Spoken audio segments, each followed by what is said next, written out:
go, guys. There's a temperature gauge. Let's get a closer shot. And it's 96 right now outside. I got the AC cranking. So pretty happy with that. I'll definitely take that in the summertime. Okay, so real quick on the cooling system, everything's working out great. The aluminum radiator, you know, definitely solved the problem, and having no air in the system obviously has been great. So my temperatures, even today, right now it's 99 degrees, and I'm running at like 175, and that's a little low. The reason for that is right now my Taurus fan, it runs on low speed all the time. It's not temperature activated right now, so it's actually running a little cooler than I would like it to. Now the reasoning for that is, if you saw the other video, you remember I mentioned the shop was kind enough to put in a 2-speed fan controller because my old one wasn't working anymore.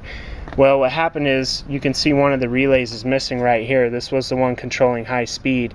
It was a 40 amp for low speed and a 40 amp for high speed, but the Taurus 2-speed fan, it does eat 40 amps alive if you're just running a single one for high.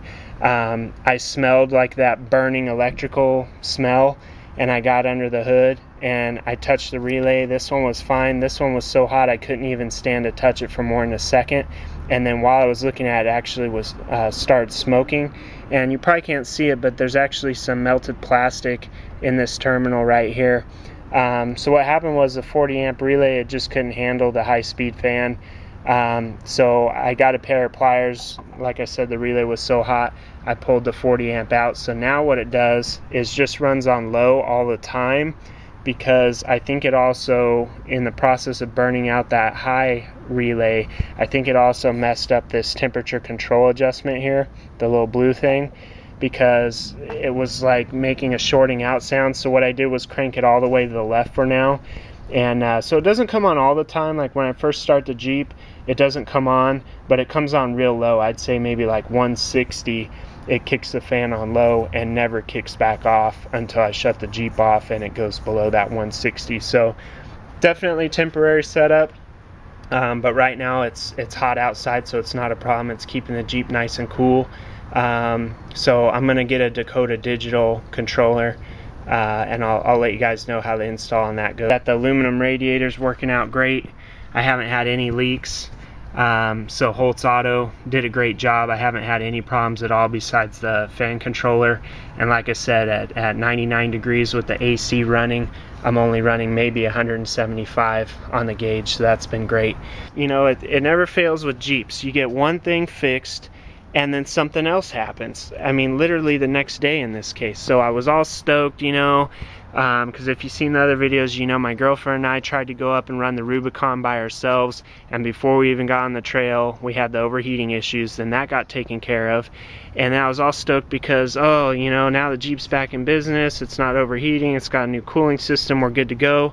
Then it had an exhaust leak, and it got really bad. So we ended up taking the Jeep, because I said, you know what, screw it, it's just an exhaust leak. We ended up taking the Jeep for about a 60-mile drive each way up into the mountains, just me and my girlfriend again. And we just wanted to get out of town, make some sandwiches, chill by the lake, hike around, that sort of thing, and kind of scout out a place for us to camp. So we did that. Well, on the way up there, just wanted to cover this real quick.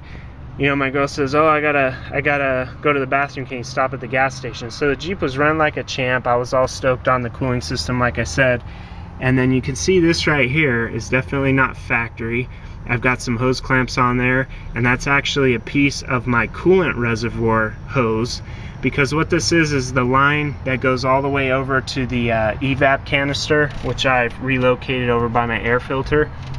And so what that essentially does is takes fuel vapor and pressure out of the fuel system and pumps it through that canister, and then any of the fumes get pumped through the throttle body and run through the engine.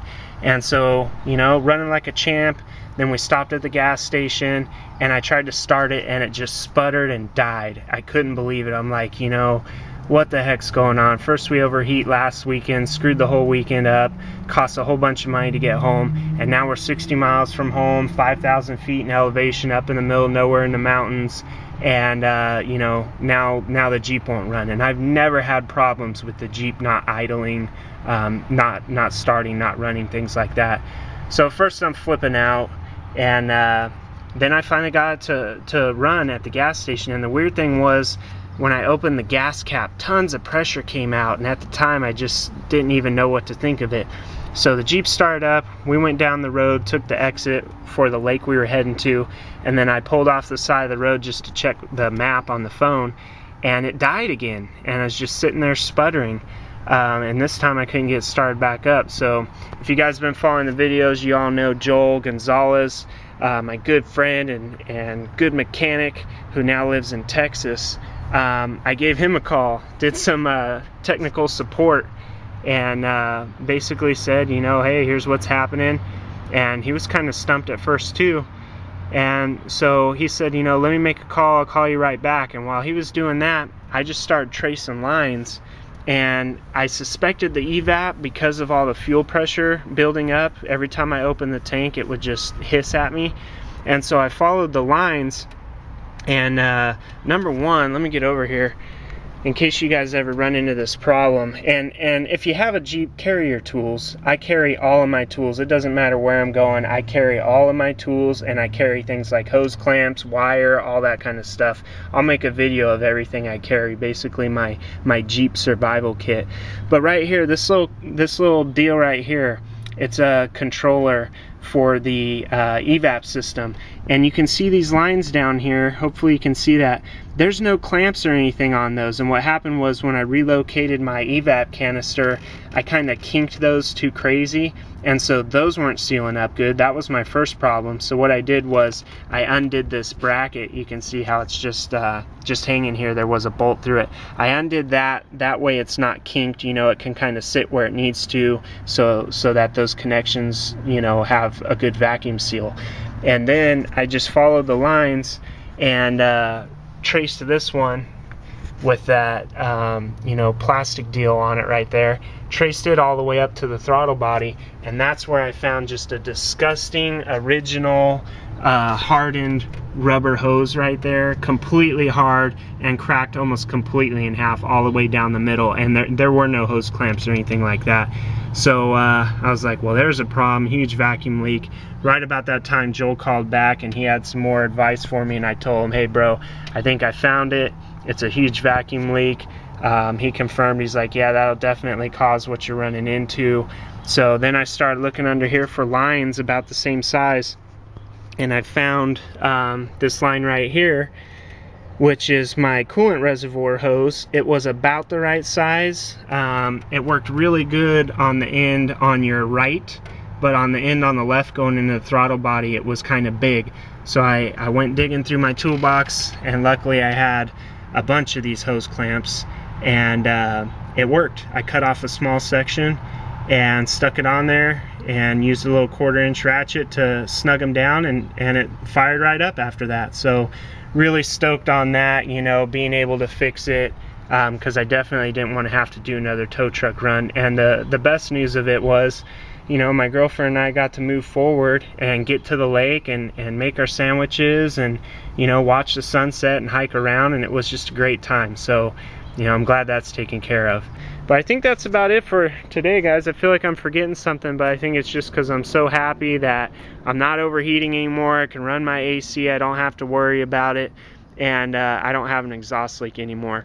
So I'll keep you posted as the project continues. And again, make sure you like the video, make sure you subscribe for more, and if you haven't already, check out projectzj.com. Alright guys, have a good one. See ya.